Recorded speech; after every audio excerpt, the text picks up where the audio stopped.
Picking up in Chapter 2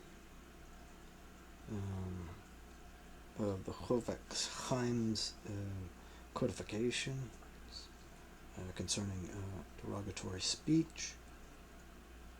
Chapter 2, we pick up with verse 1, and this reading is dedicated to Ed Pisker.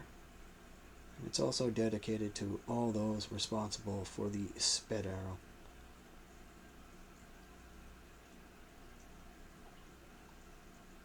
Chapter 2, 1. Speaking Lashon Hora to a group of people. You are forbidden to relate Lashon Hora to a single individual or to a group. The larger the group that hears your Lashon Hora, the graver your sin, since the victim will be degraded in the eyes of more people. Furthermore, a large number of people have sinned by their hearing your Lashon Hora. Mr. Greenfield delivered a speech to a large crowd, and in the course of that speech mentioned a Jew of Mr. Levine's faults.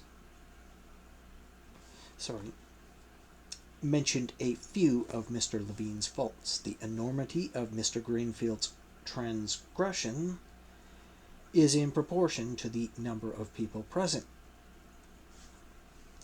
2. Statements that are permissible when 3 people are present. Certain statements are permissible when they are related in the presence of 3 people or more. Ambiguous statements that can be considered as either harmless or only slightly derogatory depend on their meaning, on the way in which they are said, the tone of voice, and gestures. If someone relates such a statement in the presence of 3 people, we may be sure that he will say it in a harmless manner. Such an assumption is based on the principle that when 3 people hear information about someone, we can surmise that it will be spread and that the maligned person will eventually find out about it. Realizing this, the speaker will be careful to speak in a manner in which his statement could not possibly be construed as derogatory in intent. However, if a statement is clearly derogatory, even if only slightly so, it is absolutely forbidden, regardless of the size of the crowd that is present.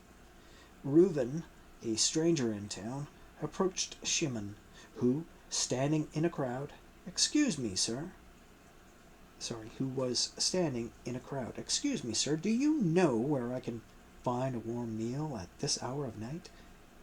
Shimon replied, "Go straight to Levi's house. He always has food on the stove." Shimon's reply can be construed in 2 ways, either that Levi overindulges in eating, or that Levi is a charitable person who always has food available for guests. When 3 people are present, Shimon realizes that Levi will eventually hear about what he has said. Therefore, Shimon will make sure not to speak in a manner that will convey a derogatory meaning. If Shimon speaks in a manner which implies that Levi is an excessively heavy eater, it is considered Lashon Hora even if 3 people are present. Tosfos, Erchin, 15b. 3. Lashon Hora that is common knowledge. Many people mistakenly think that repeating well-known derogatory information is not considered Lashon Hora. It should be made clear that many halakhic authorities do not differentiate between Lashon Hora that is well known and Lashon Hora that is not well known. However, there is a lenient opinion which holds that if someone speaks Lashon Hora in the presence of 3 or more people, apai tlas, and they subsequently repeat this information, they are not guilty of speaking Lashon Hora. The original speaker has, of course, sinned. In Chapter 11, we will enumerate the qualifications of this lenient opinion, which so severely restrict it that its applications would be extremely rare. Even if all the necessary conditions are fulfilled in a particular instance, the Chofetz Chaim remains in doubt whether the lenient opinion can be relied upon even then, since according to many authorities there is no basis for this ruling. Therefore, even Lashon Hora that is well known should not be repeated. Mr. Gold read in the New York Times that Mr. Cohen was arrested for an infringement of the law. Even though this is obviously well known, Mr. Gold should not relate this information to others. 4. Disclosing the discussions of a meeting. Members of boards of directors and school faculties often have to render decisions that will be met with disapproval by those affected. It is forbidden for anyone attending such a meeting to disclose the names of people who spoke or voted against a person's interests. Even without mentioning any names, you are forbidden to say, "I myself was on your side, but what could I do? I was outvoted by the other members." This prohibition against divulging information applies even if the proceedings were not classified as secret. If Reuven is angry because of a certain decision and insults Shimon for voting against him, Shimon is nonetheless forbidden to shift the blame to anyone else, even if Shimon is truly not at fault. 5. Ridiculing Torah lectures. Many people erroneously feel justified in ridiculing a Torah lecture or sermon. Unfortunately, this practice is quite common and the source of serious harm.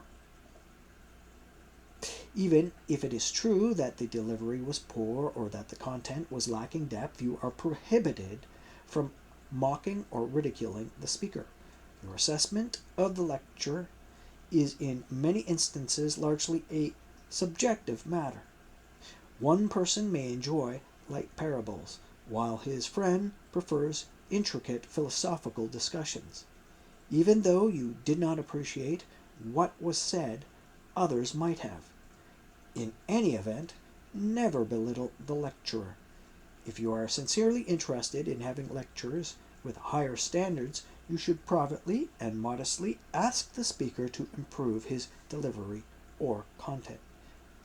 Everyone knows that Rabbi Plony delivers very boring lectures. He himself doesn't know what he's talking about. You can skip Reuven's class. He never has any novel ideas. He just cites the statements of others. He isn't sincere. He gets paid for speaking.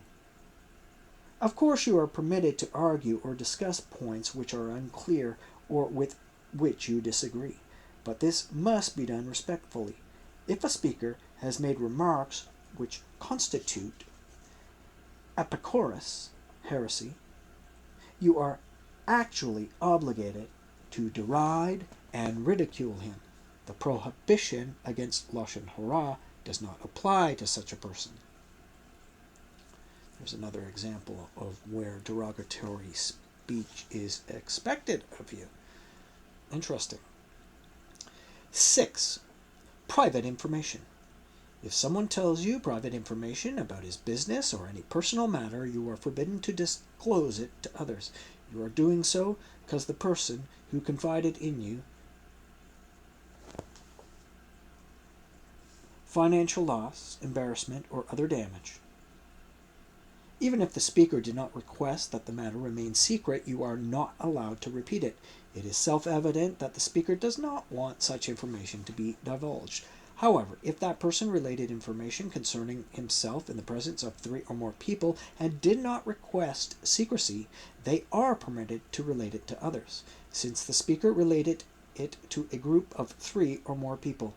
We can assume that he does not mind if the information will be known. Mr. Berman, the owner of a large soda factory, was friendly with Mr. Roth. One day, Mr. Berman revealed to Mr. Roth the secret ingredients of a popular soft drink that he produced.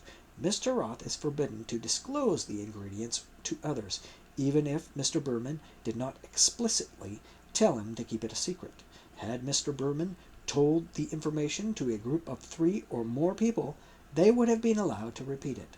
However, if Mr. Berman stipulates that the information should be kept secret, even if 3 people are present, the listeners are forbidden to reveal the ingredients to anyone else.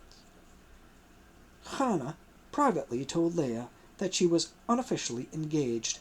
Even if Hannah did not explicitly tell her to keep it a secret, Leah should not tell the news to anyone, since this might prove embarrassing to Hannah.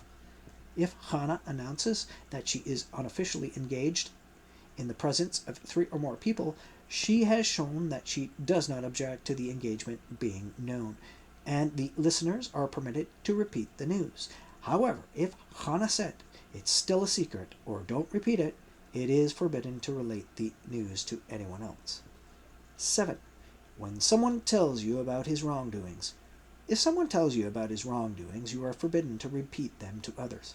However, if he disclosed his misdeeds in the presence of 3 people, you are permitted to repeat it if all the conditions mentioned in Chapter 11 are met.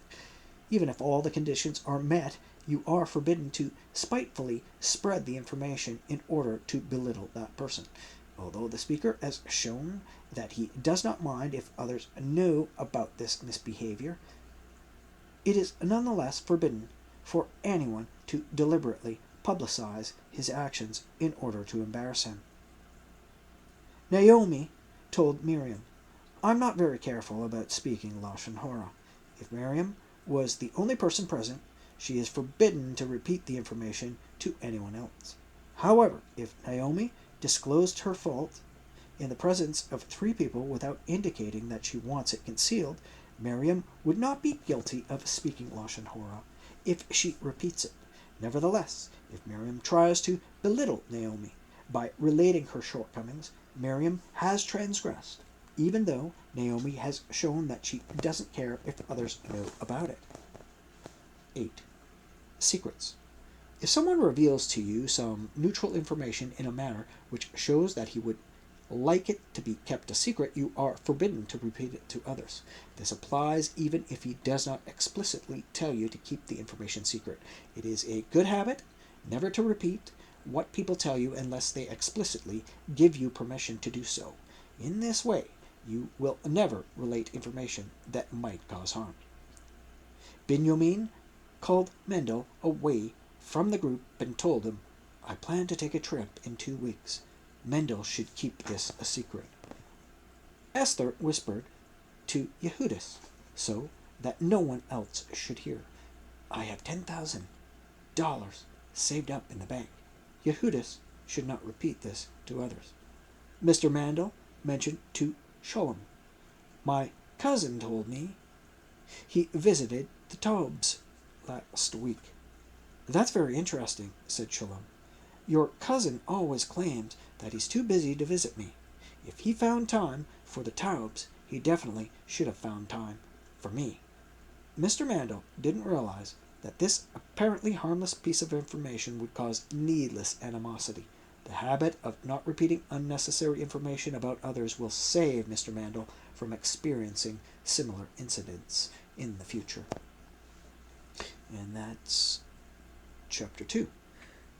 We'll pick up with Chapter 3 after this. Thanks for joining us, and understand that this reading has been dedicated to Ed Pisker and the Pisker family during this tragedy.